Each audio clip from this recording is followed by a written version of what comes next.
Ito na nga mga kapigi, ang day 6 and 7 ng patrabaho natin dito sa ating babuyan. So kung makikita nyo po, ang pinapatrabaho po natin ngayon ay yung extension po na 7 heads yung kasya. Ngayon po, pinalawakan natin iyon para magkasya ang at least 10 heads na baboy. So ito pong ginagawa nila mga kapigi ay ito po yung poste. So ito po kasi mga kapigi, ang ginawa na lang naming poste ay itong PVC pipe na kulay orange. So size 4 po ito, medyo maliit-liit po ito kasi ang sumunod na po nitong size ay size 6. So yung size 6 po kasi mga kapigi, medyo may kamahalan po. So dito po sa aming lugar, ang presyo po nung size 6 na PVC pipe ay 1,000 pesos. So ito pong size 4 ay lampas 400 pesos lamang po ito. Kaya ito na lamang po ang aking binili. So, ito mga kapigi, napili namin itong PVC pipe bilang gamiting poste para makatipid-tipid na rin. Kasi nga, itong posting to, doon lang naman to ilalagay sa extension. So, hindi naman kailangan ng matibay na poste kasi meron naman na silang dating poste na semento. So, extension lang to natin na mga siguro 2 meters lang yung extension nito mga kapigi. Kaya okay na rin na itong PVC pipe yung gawin naming poste kaysa naman na magpahulma pa kami ng sementong poste. Medyo may kamahalan din kasi and magastos din yun mga kapigi. So dito medyo makatipid-tipid na kami. Pero ang advice ko lang kung talagang gagamitin nyo siya as main poste ng gagawin yung kulungan, mas maganda kung yung size 6 yung gagamitin nyo or bibilhin yung PVC pipe. Kasi yun kasi mga kapigi, malaki talaga yon and mas maraming semento yung mailalagay doon. Kaya mas matibay yon.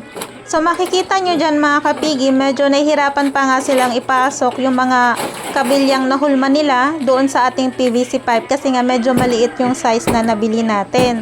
Pero okay lang kasi naipasok na din naman nila and nagawa naman din nila ng paraan. So, kung makikita nyo mga kapigi, mayroon kayo dyan nakikita malaking poste na semento and doon sa paglalagyan ng panibagong poste natin, halos 1 meter lang yung pagitan nila. Kaya okay lang na PVC pipe na lang yung gawin nating poste. Kasi nga, naglagay lang naman tayo para may mapagsampahan nung idudugtong natin na kahoy doon sa pagpapakuan ng yero. So, kaya yan yung ginawa natin. Pero hindi siya mga kapigi advisable kung ito yung gagamitin natin na main poste sa magiging kulungan ng baboy. Mas maganda pa rin talaga kung size 6 kasi mas malaki siya. Pero kung sa tingin nyo, medyo mahal yung size 6 na PVC pipe, kahit magpahulma na lang din kayo ng sementong poste. Kahit medyo maliit-liit na lang para medyo makatipid kayo. At sinukat pa nga nila dyan yung taas ng ating PVC pipe para talaga magkasya kasi medyo sobra yung isang haba. So, puputulan pa yan nila mamaya mga kapigi.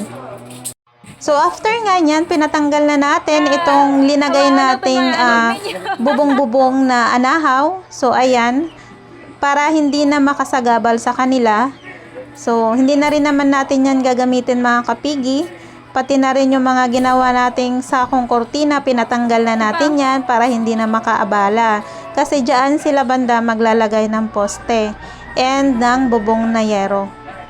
At ayan na nga mga kapigi yung ating poste. So para mas matibay siya, syempre linagyan din nila ng hinalong semento. And dito nga, naghahalo na sila ng semento kasi magpo-flooring na sila dyan mga kapigi. So kung makikita nyo, maliit lang talaga yung kulungan dati dyan. Dati, nagkulong kami dyan ng 8 baboy and sobrang sikip talaga nila. Halos hindi na sila makagalaw and kung mayroon doon sa magkakapatid, mayroong isang maliit, talagang hindi na siya makakakain ng maayos. Kaya nung last na nagkulong kami dyan mga kapigi, 7 na lang pong piraso yung ikinulong namin and saktong-sakto lang talaga yung 7 heads dyan sa kulungan na yan. Hello mga kapigi, good afternoon. So ito na yung update natin for day 6 ng katrabaho natin dito sa baboyan. So ayan, pakita ko sa inyo. So ayan na po. Ayan mga kapigi, so nasa flooring stage na tayo. So ayan, bukas siguro i-finishing na lang to nila. So malapit nang matapos, then after that, i-finish naman nila yung mga dingding.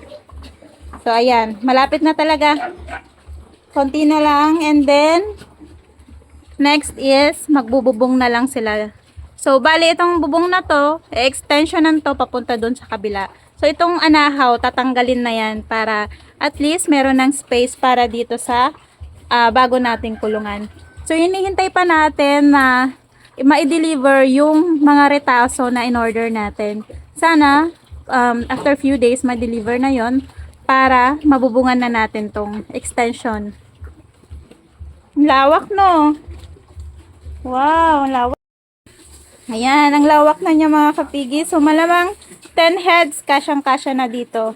Dati kasi 7 heads lang masikip na. So ngayon, extension na natin. So kulang na lang is finishing ng flooring. So bukas, ito na siguro yung gagawin nila bukas. Finishing na ng flooring. Then dito, maglalagay dito ng kainan.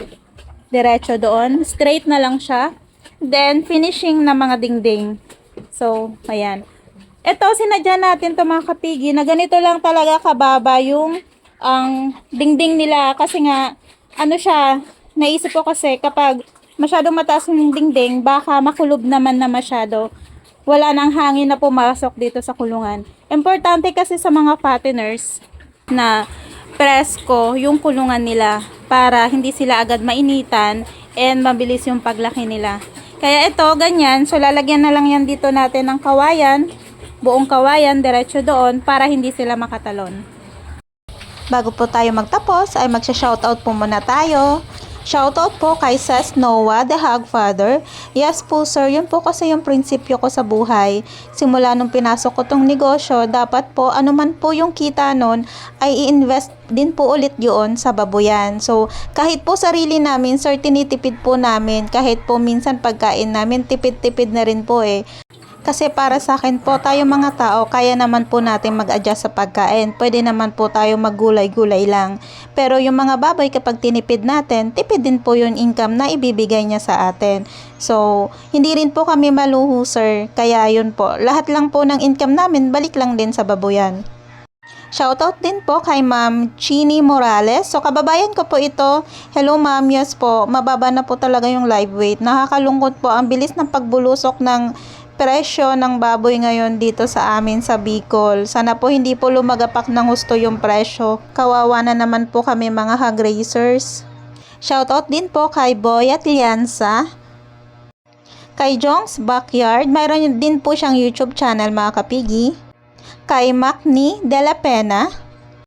Kay Appa and Papa's Vlog. Yes po sir, may luslus po yung isang biik namin. Kakalungkot nga po Shoutout din po kay Inday Eves Vlog, Verna Maria Valesa, and Unins Vlog. So maraming salamat po ma'am sa pag-appreciate po sa aking mga baboy. So alagang-alaga po kasi talaga namin yan, yung mga baboy namin.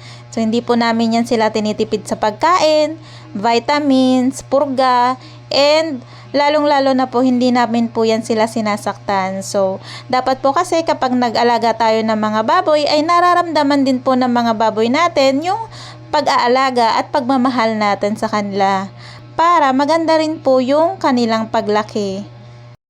So, yun lamang po ang video natin for today. Maraming salamat po sa panonood. Kung nagustuhan nyo po itong ating content, please click like and pa-share na rin po ng ating video mga kapigi. Sa mga hindi pa po nakapag-subscribe, please subscribe po sa aking channel. Maraming salamat po. Happy farming!